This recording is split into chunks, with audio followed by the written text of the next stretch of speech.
মানুষ নন, যেন রক্ত মাংসের পুতুল। মুখের টোল আর স্বভাবসুলভ হাসিতে হানিয়া আমিরের সৌন্দর্য বলিউডের নায়িকাদেরও ছাড়িয়ে যায়। অভিনয়ের জন্য তিনি কলেজের পড়াশোনা ছেড়েছিলেন।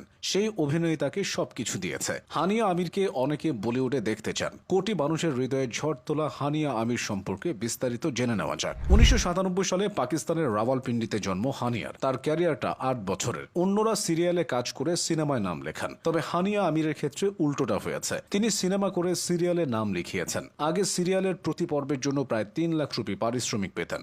জনপ্রিয়তা বাড়তে থাকায় হানিয়ার পারিশ্রমিকও বেড়েছে।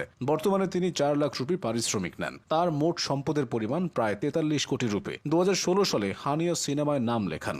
National University of Computer and Emerging সায়েন্সে পড়াকালীন তিনি বেশ কয়েকটি ভিডিও তৈরি করেছিলেন। সেগুলো ইন্টারনেটে আপলোড করলে প্রযোজক ইমরান কাজমির নজরে আসেন। তিনি হানিয়া আমিরকে চলচ্চিত্রে ডেবু করেন। রোমান্টিক কমেডি জনরার জানান সিনেমার মাধ্যমে তার ক্যারিয়ার শুরু হয়েছিল। এতে অভিনয়ের সুবাদে তিনি লাক্স স্টাইল অ্যাওয়ার্ডসে মনোনীত হয়েছিলেন। পাশাপাশি আন্তর্জাতিক ব্র্যান্ডগুলো থেকেও বিজ্ঞাপনের জন্য ডাক পান। সানসিল্ক এবং নেসলে এর মধ্যে অন্যতম। হানিয়া আমিরের সামনে তখন দুইটা পথ খোলা ছিল, হয় পড়াশোনা, না হয় অভিনয়। ভালো ছাত্রী হওয়া সত্ত্বেও তিনি অভিনয়কে বেছে নিয়েছিলেন। হানিয়া আমির 2017 সালে তিতলি দিয়ে ড্রামায় কাজ শুরু করেন। পরে রোমান্টিক ঘরানার কাজই বেশি করেছেন। না মালুম আফরাদ 2 এবং পরওয়াজ হ্যায় জুনুন সিনেমা দুটির মাধ্যমে হানিয়ার জনপ্রিয়তা কয়েক গুণ বেড়ে যায়। সিনো ইশকিয়া সিরিয়ালটি তার ক্যারিয়ারের অন্যতম সেরা কাজ। 2021 সালে শুরু হয় বিখ্যাত ড্রামা মেরে হামসাফার। বছর না গড়াতেই এই ড্রামা ব্যাপক জনপ্রিয় হয়। এই নাটকের অন্যতম প্রধান চরিত্রগুলোর একটি হিসেবে হানিয়া আমির ছিলেন। এতে তিনি হালা হামজা আহমেদ চরিত্রে অভিনয় করেছিলেন। চরিত্রটির মাধ্যমে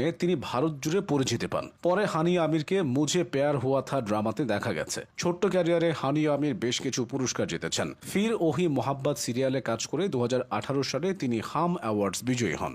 স্টাইলিশ অভিনেত্রী হিসেবে একই বছরে জিতেছেন হাম স্টাইল অ্যাওয়ার্ড। এছাড়া না মালুম আফরাদ সিনেমায় কাজ করে তিনি ইন্টারন্যাশনাল পাকিস্তান প্রেস্টিজ অ্যাওয়ার্ডসে মনোনীত হয়েছিলেন। বর্তমানে হানিয়া আমির খুব দাপটের সাথে আরি ডিজিটালের ড্রামাগুলোতে কাজ করছেন। এই যেমন মেরে হামসাফার, কাভি মে কাভি তুমের মতো দর্শকপ্রিয় সিরিয়ালে তিনি কাজ করছেন। সে হিসেব করলে আরি ডিজিটাল যদি অ্যাওয়ার্ড শো এর আয়োজন করে তাহলে হানিয়া আরো অনেক অ্যাওয়ার্ড পাবেন। যাকে নিয়ে গোটা উপমহাদেশ জুড়ে এত মাতামাতি, তার সম্পর্ক নিয়ে বিভিন্ন গুঞ্জন তৈরি হবে, এটাই স্বাভাবিক। ইন্ডিয়ান র্যাপার বাদশা ও হানিয়া আমিরের বিয়ের গুঞ্জন তৈরি হয়েছিল, তবে হানিয়া নিজে তা অস্বীকার করেছেন। তিনি জানান তারা দুজন ভালো বন্ধু। তিনি বাদশার গানের ভক্ত।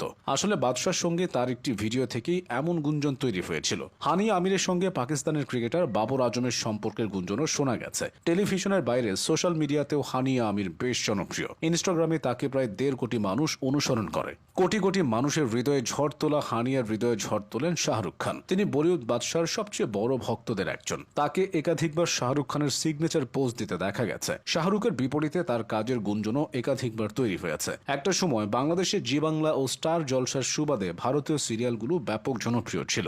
বর্তমানে পাকিস্তানি ড্রামাগুলো সেই বাজার দখল করেছে। তাই পাকিস্তানি অভিনেতা ও অভিনেত্রীর ভক্ত তৈরি হয়েছে। হানিয়া আমির তেমনই একজন।